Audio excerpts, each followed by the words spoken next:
बिस्मिल्लाहिर्रहमानिर्रहीम। तहरीक इंसाफ ने चूँकि बल्दियाती इंतखाबात का बाइकाट कर रखा है, इसलिए नून लीगी उम्मीदवारों की लॉटरी निकलना शुरू हो गई है और वो बिला मुकाबला भी कामयाब होना शुरू हो गए हैं। जी हाँ, मैं आपको बताता चलूँ, गुजरांवाला NA 66 से बिलाल तारड़ साहब बिला मुकाबला MNA मुंतखब हो चुके हैं और इलेक्शन कमीशन की जानब से उनकी कामयाबी का बाकायदा नोटिफिकेशन भी जारी हो चुका है। इलेक्शन कमीशन ने 34 फार्म के तहत उनकी कामयाबी का नोटिफिकेशन जारी कर दिया है। हम आपको एक मरतबा फिर वाज़े करते चले कि आपके इल्म में होगा कि बानी चेयरमैन PTI इमरान खान ने ये कहा था कि जब मेरे लोगों को बिला वजह उनके नज़दीक बिला वजह की सज़ाएं देकर जो है वो नाहल किया गया और नाहल करने के बाद डिसीड भी किया गया, तो मैं ऐसे यानी ऐसे ज़िमनी इंतखाबात का हिस्सा नहीं बनूंगा।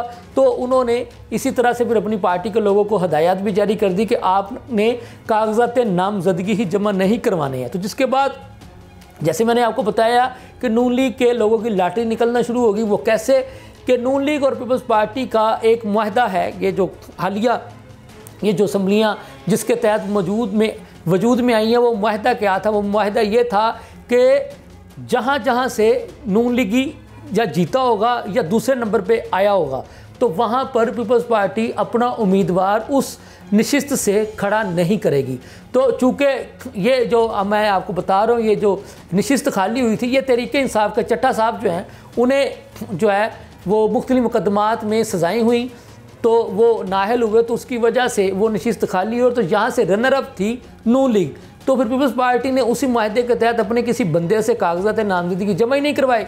तो फिर जनाब जब वो और PTI ने वैसे ही हिस्सा नहीं लिया, तो कागजात जो है वो बिलाल तारड़ साहब के थे, तो वो आराम से MNA बन गए। आराम से मैं इसलिए कह रहा हूँ, ये लॉटरी का लफ्ज़ मैंने इसलिए इस्तेमाल किया, वो जिसको कहते हैं ना कि रंग चढ़ गया चोखा, तो लगा तो अठन्नी भी नहीं लगी ना, 1 रुपया भी नहीं लगा ना। वो जनाब उनको फ्लैक्सें बनवानी पड़ी, ना बैनर्स लगवाने पड़े, ना पोस्टर बनवाने पड़े, ना कैंपेन पे वो जो लाखों करोड़ों का खर्चा होता है, ना वो उन्होंने कागजात नहीं दिए। वो आराम से जनाब सुकून से मज़े से अपना नोटिफिकेशन करवा बैठे। लेकिन यहाँ जो आपको ख़बर देने जा रहा हूँ वो ये है, एक ज़िमनी इलेक्शन 23 नवंबर को लाहौर के कौमी असम्बली के हल्का NA 129 में भी होने जा रहा है।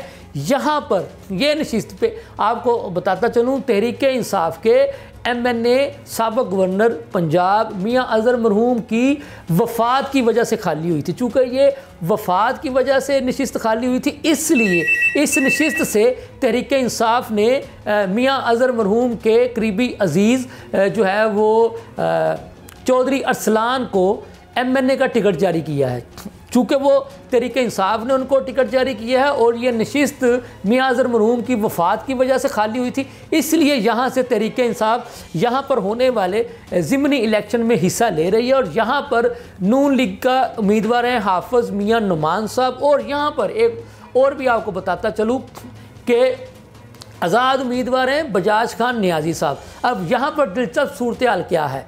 दिलचस्प सूरत हाल ये है कि बजाज खान नियाज़ी साहब कहते हैं कि मैं इमरान खान का उम्मीदवार हूँ। मुझे चूँकि मैंने इमरान खान के नज़रिए फ़लसफ़े पर अमल करते हुए कैदोबंद की सोबतें बर्दाश्त की, अपने कारोबार का नुकसान उठाया और दर्जनों मुकदमात जो है वो मैंने इमरान खान का साथ देने की वजह से अपने ऊपर बर्दाश्त किए। लेकिन मुझे इमरान खान ने अपने ही कुछ लोगों की वजह से मुझे टिकट देने की बजाय मरूसी सियासत को आगे बढ़ाते हुए, मरूसी सियासत का इशारा उनकी इस तरफ था कि यहाँ से नशिस्त, जैसे मैंने आपको बार बार बता रहा हूँ, मियाँ अज़हर मरहूम की वफ़ात की वजह से खाली हुई थी, तो उनके बेटे मियाँ हमाद अज़हर ने अपनी फैमिली मसरूफियात की वजह से, कारोबारी मसरूफियात की वजह से इलेक्शन लड़ने से इनकार कर दिया।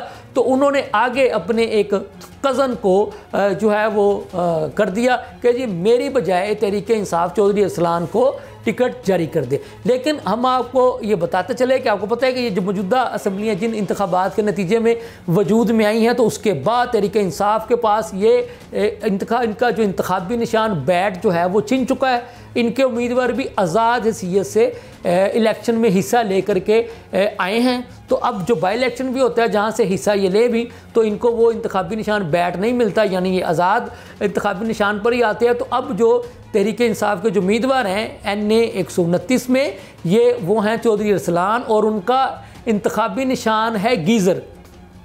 और जो बजाज खान नियाज़ी साहब हैं वो भी आज़ाद उम्मीदवार हैं, लेकिन दावेदार हैं कि वो इमरान खान के पक्के, सच्चे और उनके नज़रिए और फ़लसफ़े पर चलने वाले हैं। तो उनका इंतखाबी निशान है विकेट। तीसरे आपको पता है जो मैंने बताया हुक्मरान जमात, यानी मौजूदा जो हुक्मरान जमात है मुस्लिम लीग नून, उसके उम्मीदवार हैं हाफिज़ मियाँ नुमान साहब।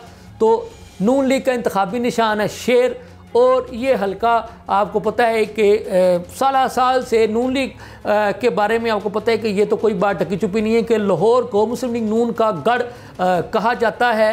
तो यहाँ से, और नून लीग इस वक्त एक हुक्मरान जमात है, यानी कि लाहौर पंजाब में उनकी हुकूमत है। तो इसलिए यहाँ पर जो है हाफिज़ मियाँ नुमान साहब का पलड़ा भारी है, एक तो हुकूमती उम्मीदवार होने की वजह से, दूसरा जो मैंने आपको 2 वजूहात तफसीली बताई हैं। अब इमरान खान का वोट जो है वो बजाज खान नियाज़ी साहब भी लेंगे और चौधरी अरसलान साहब भी लेंगे। ज़ाहिर है 2 उम्मीदवार हैं ना, वोट तकसीम होगा। वो भी दावेदार हैं कि मैं इमरान का उम्मीदवार हूँ, वो भी दावेदार है मैं इमरान का उम्मीदवार हूँ। तो अब ये वोट तकसीम होगा। वोट तकसीम होने का फ़ायदा आपको पता है, तकसीम का फ़ायदा हमेशा जब 3 लोग हों तो तकसीम होने का फ़ायदा किसी एक को यकीनन होता है, और वो उसी को होगा जो एक जमात के बाकायदा प्लेटफार्म पर मैदान में है, और वो है हाफिज़ मियाँ नुमान साहब। तो ये मैंने आपको कुछ वजूहात बताई हैं जिसकी वजह से उनका पलड़ा बज़ाहिर भारी दिखाई दे रहा है। लेकिन बहरहाल इलेक्शन तो इलेक्शन होता है, हो सकता है कि बजाज खान नियाज़ी साहब जो है अपसेट करने में कामयाब हो जाएं। ये भी हो सकता है कि चूँकि वो इमरान खान की जो तंजीमी लोग हैं, यानी पूरी तहरीक-ए इंसाफ के लाहौर की जो तंजीम है वो चौधरी अरसलान के साथ खड़ी है, वो उनके मरकज़ी इंतखाबी ऑफिस में डेरे जमा कर बैठ चुकी है। तो ये भी हो सकता है कि चौधरी अरसलान जो है वो भी उनको टफ़ टाइम दें। बहरहाल 23 नवंबर को इसका फ़ैसला हो जाएगा। इसके साथ ही मुझे इजाज़त दीजिए। अल्लाह हाफ़िज़।